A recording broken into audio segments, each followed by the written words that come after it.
Once you have been diagnosed with hypertension, there are several very important steps that you can take to improve your condition, lower your risk of harmful end organ damage, and add benefits to your overall health. The number one thing providers will tell you to do is modify and adjust your current lifestyle. By this I mean to make changes to your diet, change your activity habits, and reduce all other risk factors. Let's quickly dive into each of these changes, and what specifically needs to be accomplished in order to give you maximum benefit as it pertains to lowering your blood pressure.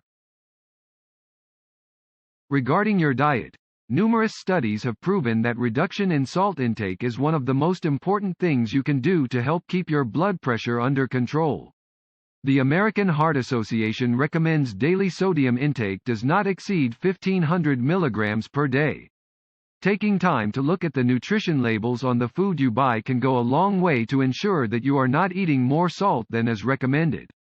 Additionally, research shows that increasing the amount of potassium you consume also can have a beneficial effect on blood pressure and may contribute to lower blood pressure numbers. Fruits and vegetables are a fantastic source of potassium. Foods like bananas, avocados, spinach, and sweet potatoes are all great sources. As we discussed in the risk factors portion of this series, excess alcohol use can contribute to multiple health problems including higher blood pressures.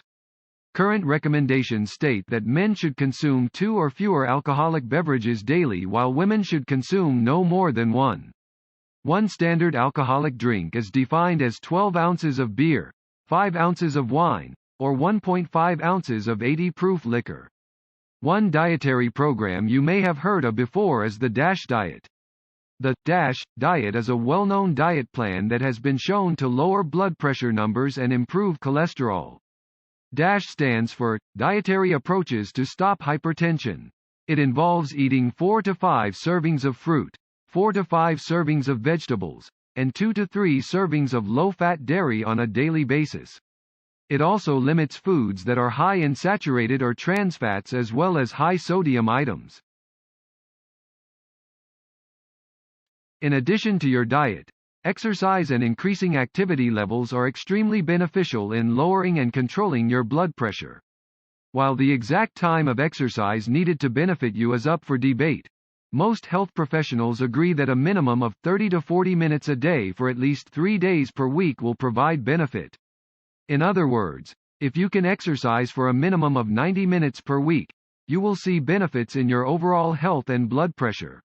When discussing exercise or activity levels, I do not mean that you need to immediately be running on a treadmill or jumping right into a weightlifting program. Start slow. Things like walking, working on projects outside, gardening, parking further away at work or the grocery store, and taking the stairs are all examples of increased activity levels that you can start with as you gradually work to be more active. As you incorporate these activities and build up endurance, you can ramp up your activity levels. Making efforts to improve your diet choices and increase your activity levels are also great for losing weight. Also, as we discussed when going over risk factors that led to the development of hypertension, smoking tobacco products have been shown to have a small impact on blood pressure, but when combined with other risk factors that may lead to adverse cardiac events, like a heart attack, smoking and hypertension have been found to have a synergistic relationship. This means that those who smoke despite their hypertension diagnosis will be at greater risk of a cardiac event. For this reason, smoking should be avoided in individuals who have been diagnosed with hypertension. If you are interested in this, please discuss it with your provider for help, support, and cessation strategies.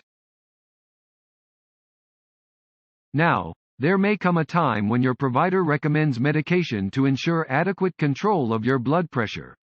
This could be due to how high your blood pressure is on initial readings or maybe because it still runs high despite you trying different lifestyle modifications.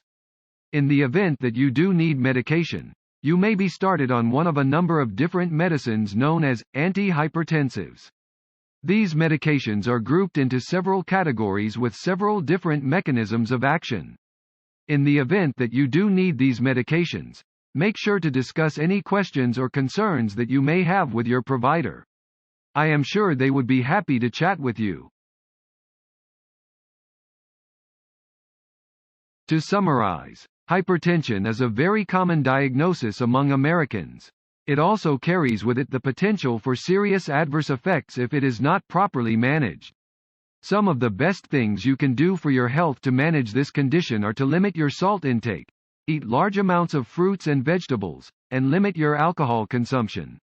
Exercising for an average of 90 minutes per week can provide great benefit to your heart health, but ease into it.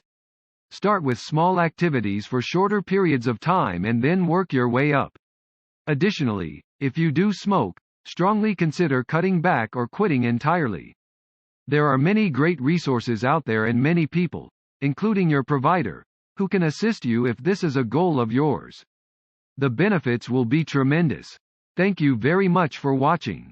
If you do have more questions, please reach out to your provider. Created using Powtoon.